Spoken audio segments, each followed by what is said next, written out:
इस आईने में कैद है एक प्राचीन रहस्य, एक शैतानी आत्मा जो बुलाने भर से ही जाग उठती है। कहते हैं अगर आधी रात को आईने के सामने खड़े होकर उस आत्मा को पुकारा जाए तो वह तुम्हें देख लेती है और उसे देखने के बाद भागने का कोई रास्ता नहीं बचता। मगर कुछ स्टूडेंट्स इसे बस एक कहानी समझने की गलती कर बैठे, पर उन्हें नहीं पता था कि यह शैतान अब उस आईने से निकलकर उनकी असली दुनिया में कदम रख चुका है। पर आखिर यह बच्चे इस शैतान से कैसे बचेंगे, यह जानने के लिए चलिए बढ़ते हैं सीधा इस कहानी की ओर। तो इस कहानी की शुरुआत में या कार में अपने दो बच्चों ओल्गा और आर्टियोम के साथ कहीं जा रही थी, जिसके दौरान आर्टियो मोबाइल पर गेम खेल रहा था। पर इससे ओल्गा को काफी परेशानी हो रही थी क्योंकि वह अपने एग्जाम्स के लिए पढ़ाई कर रही थी और इसी वजह से उन दोनों में झगड़ा हो गया और तात्या चलती कार में ही दोनों बच्चों को शांत करवाने लगी, जिसके दौरान अचानक उनकी कार के सामने एक ट्रक आ गया और उनकी कार नदी में जा गिरी। और यहाँ से सीन शिफ्ट होता है फ्यूनल पर, जिससे पता चलता है कि तात्या इस एक्सीडेंट में मारी गई। तात्या ने 2 शादियां की थी और इन बच्चों के पिता विदेश में रहते हैं। मगर फ्यूनल के दौरान आर्टियोम को लगने लगा कि उसकी मां जिंदा है, इसलिए वो उनके कॉफिन की ओर बढ़ने लगा। पर असल में यह बस उसका एक सपना था। और इस वक्त एक आदमी आरटीएम और ओल्गा को बोर्डिंग स्कूल ले जा रहा था, जिसके दौरान ओल्गा उस आदमी से बहुत ही बदतमीजी से बात कर रही थी क्योंकि उसे लग रहा था कि वह बस एक ड्राइवर है। लेकिन स्कूल पहुंचकर उसे प्रिंसिपल वेलेंटीना से पता चला कि वह ड्राइवर नहीं बल्कि उनका हेड टीचर इगोर है। वहीं किरिल के पिता भी उसे स्कूल में छोड़ने आए हुए थे, मगर किरिल अपने पिता से बहुत नाराज था क्योंकि उन्होंने किरिल की मां के होते हुए एक नई गर्लफ्रेंड बना ली थी। और यहीं पर एलिसा की मां भी उसे स्कूल में छोड़ने आई थी, पर वह काम में इतनी बिजी थी कि उनके पास अपनी बेटी के लिए टाइम ही नहीं था। इसलिए एलिसा खुद ही कार से निकलकर ओल्गा और आर्टियोम से मिली। उसने ओल्गा से कहा कि मेरे कमरे में एक बेड खाली है, तो तुम चाहो तो मेरे साथ रह सकती हो। जिसके बाद इगोर और वेलेंटीना और आरटीएम को स्कूल के कुछ नियम समझाते हुए अंदर ले आए, जहां रिस्ट्रिक्टेड एरिया में लगे एक आईने में आरटीएम को अपनी मां दिखाई दी। पर जब वह पीछे मुड़ा तो वहां पर कोई भी नहीं था। वहीं ओल्गा अपने भाई के सौतेले होने की वजह से उसे कुछ खास पसंद नहीं करती थी, इसलिए वह उसे छोड़कर एलिसा के कमरे में रहने चली गई, जहां एलिसा के साथ सोनिया नाम की एक और लड़की भी थी। और एलिसा अक्सर उसे ऐसा खाना खिलाती रहती थी जिससे वो कभी पतली ना हो और एलिसा हमेशा उससे सुंदर दिखे। तो अब इस सब के बाद लंच करते वक्त एलिसा ओल्गा को अपने दोस्तों यूजीन, किरिल और सोनिया से मिलवा है, पर ओल्गा उनकी बातों से बोर होकर वहां से चली गई। जहां रास्ते में उसे इगोर मिला और उसने ओल्गा को बताया कि आर्टियोम रूम नंबर 10 में है, पर ओल्गा को इससे कोई फर्क नहीं पड़ता। जिसके बाद रात को जब सब सो रहे थे तो ओल्गा यहां से भागने की कोशिश करती है, पर जैसे ही उसने दरवाजा खोला तो यूजीन और किरी लड़कियों के कमरे में आ गए। दरअसल यह लोग यहाँ शराब पीने और पार्टी करने आए थे, जिसके दौरान उन लोगों ने ओल्गा को बताया कि हर सुबह यहाँ एक ट्रक आता है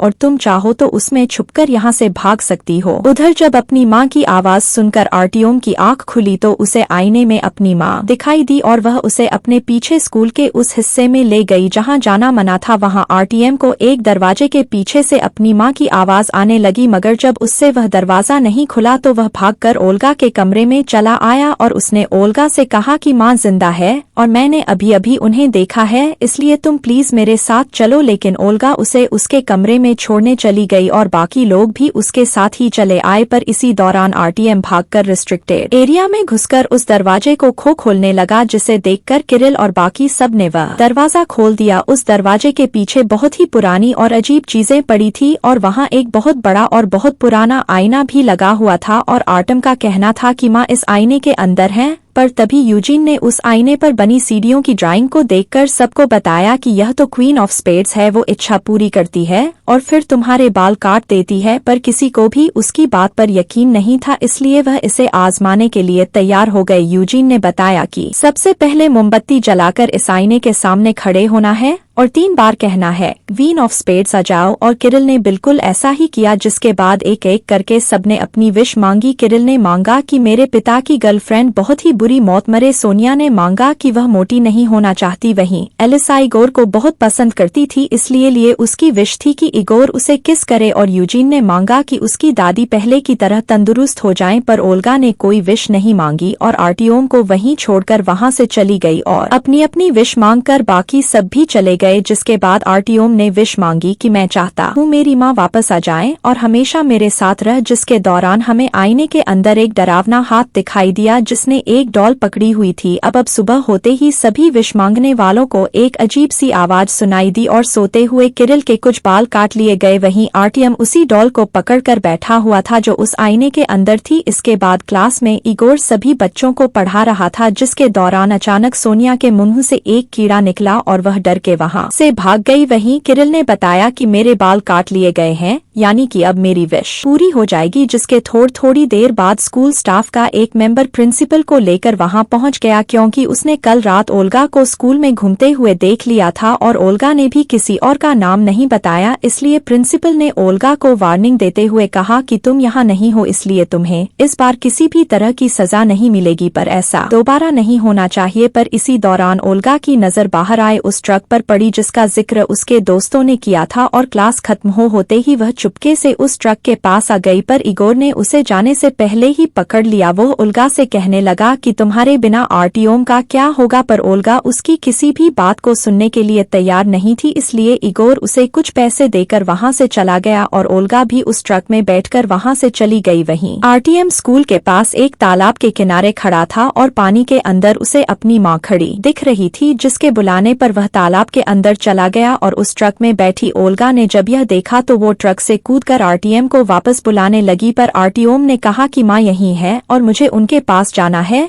और तभी ओल्गा को पानी में एक परछाई दिखी जिसने आर्टियम को अंदर खींच लिया और ओल्गा भी आर्टियम को बचाने के लिए पानी में कूद गई, जहां उसे एक अजीब सी औरत दिखी जिसने आर्टियम को पकड़ रखा था, मगर एन वक्त पर इगोर ने वहां आकर आर्टियम को बचा लिया। जिसके बाद प्रिंसिपल के पूछने पर ओल्गा ने बताया कि पानी के अंदर एक औरत थी जिसने काले कपड़े पहने हुए थे और उसी ने आर्टियम को पानी के अंदर खींचा था। मगर प्रिंसिपल और इगोर को ओल्गा पर विश्वास नहीं हुआ, क्योंकि उन्होंने कई बार ओल्गा को अपने भाई से लड़ते हुए देखा था। इसलिए उन्हें लग रहा था कि ओल्गा आर्टियम को पानी में डुबा कर मारना चाहती थी। और जब ओल्गा ने आर्टियम को उस औरत के बारे में बताने के लिए कहा तो उसने ने भी उसका साथ नहीं दिया। इसलिए प्रिंसिपल ने ओल्गा को अपने भाई से दूर रहने की सजा दे दी। उधर अपने कमरे में लेटे हुए किरिल को उसके पिता की वीडियो कॉल आई, जिसमें उन्होंने अपनी गर्लफ्रेंड को मारने के बाद अपने आप को भी गोली मार ली और उस वीडियो कॉल में वह आत्मा भी साफ दिखाई दे रही थी और किरिल यह सब देखकर काफी डर गया। वहीं यूजीन ने ओल्गा के पास आकर पूछा कि जिस औरत को तुमने तालाब में देखा था क्या उसके बाल थे, क्योंकि क्वीन ऑफ स्पेड्स के बाल नहीं होते। पर तभी बाहर किरिल बेकाबू हो चुका था, जिसे इगोर ने शांत किया और इस सब की आवाज सुनकर जब ओल्गा और यूजीन बाहर आए तो उन्हें पता चला कि किरिल के पिता ने अपनी गर्लफ्रेंड को मारने के बाद अपनी भी जान ले ली। जिसे सुनकर यूजीन ने कहा कि किरिल ने उस आईने से यही विश मांगी थी और अब उसकी विश पूरी हो चुकी है। पर सोनिया और एलिसा को उसकी बातों पर यकीन नहीं था, लेकिन ओल्गा को यूजीन पर भरोसा था। इसलिए वह यूजीन के साथ आर्टियम के पास आई और आर्टियम से पूछने लगी कि तुमने उस तालाब वाली औरत के बारे में किसी को क्यों नहीं बताया। तो आर्टियम ने कहा कि उसने मुझे मना किया था। तब यूजीन ने आर्टियम से पूछा कि क्या तुमने उस आईने से कोई विश मांगी थी, पर आर्टियम ने उसकी बात का कोई जवाब नहीं दिया। मगर तभी वहां पर एक टीचर आई और उसने ओल्गा से कहा कि प्रिंसिपल ने तुम्हें अपने भाई से दूर रहने के लिए कहा है। इसलिए ओल्गा और यूजीन वहां से चले गए। जिसके बाद इंटरनेट की मदद से यूजीन ने ओल्गा को बताया कि यहाँ की पहली मालकिन थी काउंटेस ओबलकाया, जिसने यहाँ 1888 में एक अनाथ आश्रम खोला था। पर वह शैतान की पूजा करती थी और उसने 2 साल के अंदर लगभग 19 बच्चों को मार दिया था। और ऐसे ही एक रात जब वह एक बच्चे को उठाकर ले गई तो साथ लेटी हुई बच्ची ने उसे देख लिया और उसने ने इस बारे में गांव के लोगों को बताया। इधर काउंटर उस बच्चे को लेकर पानी में उतर आई और एक आईने के सामने उसे पानी में डूबा हुए कहने लगी कि मैं इस आत्मा के बदले में दूसरी आत्मा देती हूँ, तो तुम यह आत्मा ले लो और मुझे मेरा बेटा निकोलाई। चूक अधूरी रह गई और गांव के लोगों ने उसके बालों के साथ साथ उसकी जुबान भी काट दी। पर काउंटर्स ने अपनी आत्मा को एक आईने में कैद कर दिया, जिसके कुछ ही महीनों बाद उन सभी गांव वालों के बच्चों की मौत हो गई। और उसी काउंटर्स को क्वीन ऑफ स्पेड्स के नाम से जाना जाता है और हम इस वक्त उसी के घर पर हैं।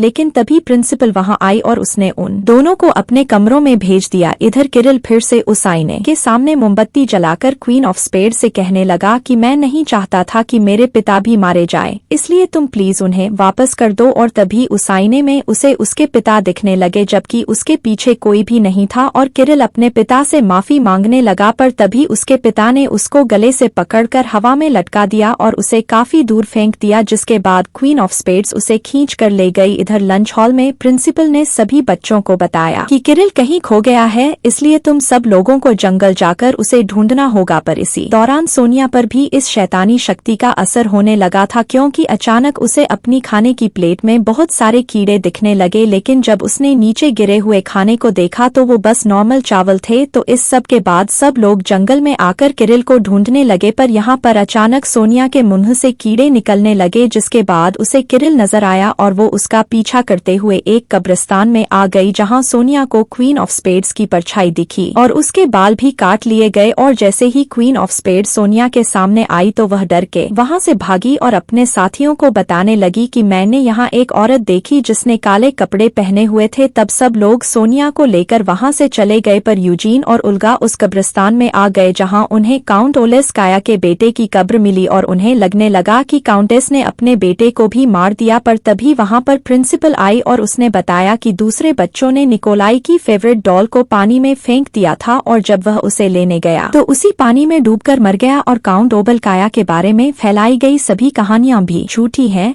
जो वहां के लोगों द्वारा उसे मारने और उसकी प्रॉपर्टी हथियाने के लिए फैलाई गई थी। जिसके बाद प्रिंसिपल ने उन दोनों को वहां से भेज दिया। पर तभी यूजीन और ओल्गा मोबाइल में उस अनाथ आश्रम की फोटो देखने लगे जिसमें निकोलाई के हाथ में वह डॉल देखकर उल्गा हैरान रह गई। इधर क्लास में आर्टियोम उस डॉल को सामने रखकर एक ड्राइंग बना रहा था जिसमें क्वीन ऑफ स्पेड्स ने उसे गोद में उठाया हुआ था और वह टीचर को बता रहा था कि इस ड्राइंग में मैं और मेरी माँ है। पर उसके पास बैठा गोसा नाम का एक बच्चा आर्टियोम से कहने लगा कि जब तुम्हारी माँ मर चुकी है तो इस ड्राइंग को बनाने का क्या फायदा, जिससे गुस्सा होकर आर्टियोम ने ड्राइंग ब्रश को उल्टी साइड से उसके गाल में घुसा दिया। जिसके बाद वह अपने कमरे में आकर आईने के सामने खड़े होकर अपनी माँ से बातें करने लगा। मगर इसी दौरान ओल्गा उसके कमरे में आई और उससे कहने लगी कि हमारी माँ मर चुकी है। पर आर्टियोम अब पूरी तरह से उस शैतानी शक्ति के चंगुल में फंस चुका था और तभी ओल्गा की नजर उसके हाथ में पकड़ी हुई डॉल पर पड़ी। पर जैसे ही वह उस डॉल को छूने लगी तो आईने में दिख रहा आर्टियोम का प्रतिबिंब ओल्गा पर चिल्लाने लगा, जिससे ओल्गा काफी डर गई और आर्टियोम वहां से चला गया। इधर सोनिया कुछ भी खा नहीं पा रही थी क्योंकि उसे हर खाने वाली चीज में कीड़े मकड़े दिखाई दे रहे थे। और जब क्वीन ऑफ स्पेड्स उसके सामने आई तो सोनिया डर के कमरे के अंदर चली आई, जहां वह यह फैसला करते हुए चॉकलेट खाने लगी कि अब मुझे पतले नहीं होना है। पर कुछ देर बाद अचानक वह चॉकलेट कांच के टुकड़ों में बदल गई और उसके मुंह से खून आने लगा, जिसके बाद उसे हॉस्पिटल ले जाया गया। मगर क्वीन ऑफ स्पेड्स ने रास्ते में ही सोनिया को मार दिया। इधर इगोर को भी लगने लगा था कि यहाँ कुछ तो अजीब जरूर हो रहा है। तब यूजीन और ओल्गा इगोर को आईने के पास ले आए जहां उन सबने विश मांगी थी और इगोर ने उस आईने के आसपास बने निशानों को देखकर बताया कि यह आत्मा की अदलाबदली और आत्मा की कुर्बानी के निशान हैं और अगर इससे बचना है तो तुम्हें अपनी मांगी हुई विश वापस करनी होगी। और इसी बातचीत के दौरान ओल्गा ने नोटिस किया कि लकड़ी से बना यहाँ का फर्श थोड़ा सा उठा हुआ है, जिसके बाद वह सब मिलकर उन लकड़ियों को हटाने लगे और वहाँ उन्हें मिला वह तालाब जिसमें काउंटर्स बच्चों को डुबाकर मारती थी और उस तालाब में उन्हें किरण की लाश मिली। जिसके बाद यह मामला पुलिस तक पहुँच गया और पुलिस ने स्कूल को कुछ दिनों के लिए बंद कर दिया। जिसके बाद सारे माँ बाप अपने बच्चों को वहाँ से ले जाने लगे, पर एलिसा की माँ के पास आज भी उसके लिए वक्त नहीं था। इसलिए इगोर ने एलिसा, यूजीन, ओल्गा और आर्टियोम को अपने साथ ले जाने का फैसला किया, पर आर्टियोम उनके साथ जाने को तैयार नहीं था। इसलिए वह भागकर फिर से स्कूल के अंदर चला गया और वो लोग एलिसा को गाड़ी में बिठाकर आर्टियोम के पीछे चले गए। लेकिन स्कूल के अंदर यूजीन के भी बाल काट लिए गए और क्वीन ऑफ स्पेड्स ने उस पर हमला कर दिया और जब उसे होश आया तो वह अलग ही जगह पर था जहाँ उसकी दादी हॉस्पिटल के बेड पर लेटी हुई थी। और जब यूजीन उनके पास आया तो अचानक उसकी दादी क्वीन ऑफ स्पेड्स में बदल गई और उसका गला दबाने लगी। वहीं बाहर गाड़ी में बैठी एलिसा को गाड़ी के बाहर इगोर दिखाई दिया, पर जब वह बाहर आई तो वहां पर कोई भी नहीं था, इसलिए वह वापस गाड़ी के अंदर आ गई, जहां अचानक उसके बाल काट लिए गए और पिछली सीट पर बैठा इगोर उसे पकड़कर किस करने लगा। लेकिन यह किस इतनी खतरनाक थी जिसने एलिसा की जान ले ली। उधर स्कूल के अंदर आर्टियम फिर से उस आईने के सामने आकर खड़ा हो गया और जब ओल्गा और इगोर उसका पीछा करते हुए वहां पहुंचे तो अचानक वहां का सामान गिरने लगा और वहां का दरवाजा भी बंद हो गया। तब इगोर ने ओल्गा को कहा कि आर्टिम को अपनी विश वापस लेने के लिए बोलो, वरना वह किसी को भी नहीं छोड़ेगी। पर यह करते वक्त क्वीन ऑफ स्पेड्स ने ओल्गा का गला पकड़कर उसे हवा में लटका दिया और जब इगोर ने उसकी मदद करने की कोशिश की तो उसने इगोर पर भी हमला किया, जिससे वह बेहोश हो गया। जिसके बाद उसने ओल्गा को फेंका और उसके सामने एक बेड लगा दिया, जिससे वह वहीं पर फंस गई। इसके बाद उसने आर्टियम को उठाया और उस तालाब में डुबा दिया और कुछ ही देर में आर्टियम बेहोश हो गया और क्वीन ऑफ स्पेड्स वहां से गायब हो गई। तब ओल्गा किसी तरह वहां से निकलकर आर्टियम के पास आई, जहां उसने देखा कि क्वीन ऑफ स्पेड्स आर्टियम की आत्मा को अपने आईने के अंदर ले गई। तब जैसे ही ओल्गा ने उस आईने को तोड़ने की कोशिश की तभी वहां पर यूजीन पहुंच गया और उसने ओल्गा को बताया कि तुम अब भी आर्टियम को बचा सकती हो। इगोर ने बताया था कि यह निशान आत्मा की अदला बदली का है, पर असल में यह निशान आईने की दुनिया में ले जाता है।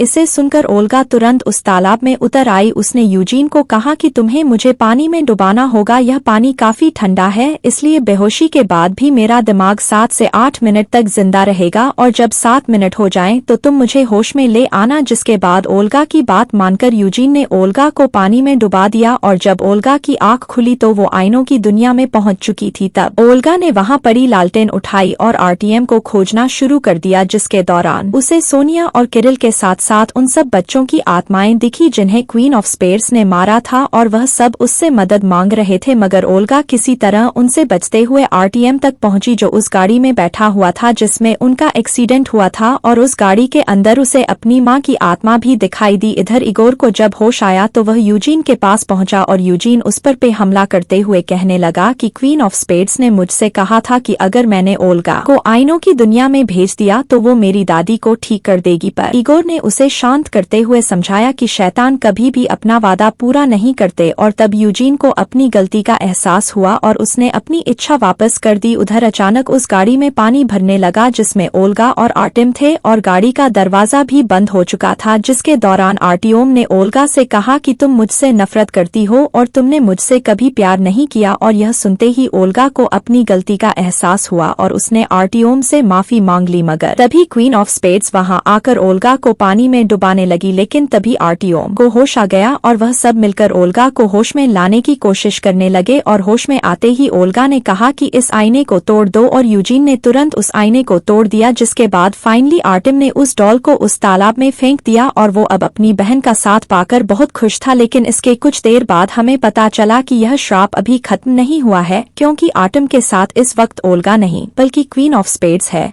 जिसने ओल्गा की आत्मा को हमेशा के लिए आईनों की दुनिया में कैद करके खुद उसके शरीर पर कब्जा कर लिया है। यानी कि यही वो वजह थी जिसके लिए क्वीन ऑफ स्पेड्स ने यूजीन से ओल्गा को आईनों की दुनिया में भेजने का सौदा किया था। और इसी के साथ यह कहानी यहीं पर खत्म हो जाती है। तो वीडियो पसंद आई हो तो वीडियो को लाइक जरूर करना, और अगर आप चाहते हो कि मैं आपकी बताई किसी मूवी पर वीडियो बनाऊं तो जल्दी से इस चैनल को सब्सक्राइब करके कमेंट में उस मूवी का नाम लिखो।